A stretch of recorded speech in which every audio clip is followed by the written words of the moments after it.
네, 주안의 만나 10월 12일 화요일 묵상을 함께 나오도록 하겠습니다. 오늘 말씀은 출애굽기 30장 1절에서 16절 말씀으로요. 생명의 속전이라고 하는 제목으로 함께 묵상을 나오도록 하겠습니다. 오늘 본문은 향단의 제작과 사용법 그리고 백성을 위한 생명의 속전에 대한 말씀입니다. 여기에서 우리가 이제 생명의 속전에 대한 내용을 함께 다루기 원하는데요. 하나님께서 이스라엘 백성들에게 인구조사를 함으로 인해서 20세 이상 되는 사람들이 생명의 속전으로 반세계를 낼 것을 말씀을 하십니다. 우리가 이스라엘의 인구조사를 한다라고 하는 것에 대해서는 좋지 않은 시각을 가지고 있습니다.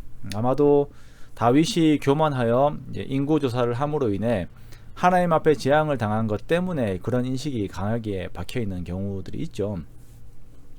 그래서 교회들에서는 성도들의 숫자를 세는 것도 안 된다라고 생각을 하는 사람들도 있습니다. 그러나 성경에서는 인구조사가 항상 나쁘게만 나오지는 않았어요. 가령 민수기에서의 인구조사는 하나님의 신실하심을 표현하는 내용으로 이렇게 가득 차 있습니다.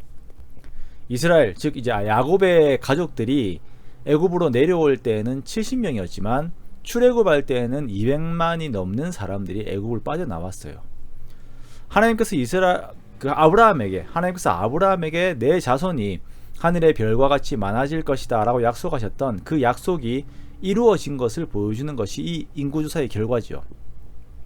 이렇게 인구조사는 그 동기에 따라 다른 해석들이 나오게 됩니다. 이스라엘은 인구조사 후에 20세 이상 된 사람들이 각자 반세계를 하나님께 드려야 됩니다. 자, 이것은 생명의 속전이다 라고 말씀을 하세요. 속전이라고 하는 것은 이제 대신 지불하는 몸값을 말씀을 하는 것이죠. 즉 20세 이상의 사람들의 생명값으로 이 돈을 하나님께 드리는 것입니다. 자, 이렇게 드리는 금액은 부자든 가난한 자든 모두 동일하게 반세계를 내어야 합니다.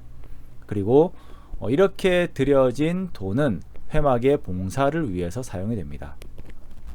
자, 그렇다면 생명의 속전이라고 하는 것은 이제 어떤 의미를 가지고 있는가?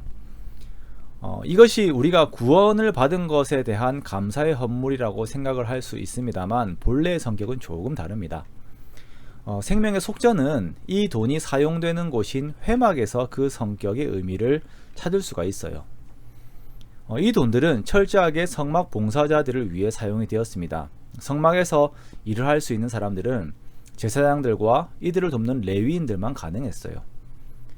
민수기 3장 10절에 보면 성막에는 레위인이 아닌 외인들이 가까이 하게 될 경우에 이 외인들이 죽임을 당할 것이다 라고 말씀을 하고 있습니다. 즉 성막에는 구별된 사람들, 레위인들과 제사장들만 들어갈 수가 있는 거예요.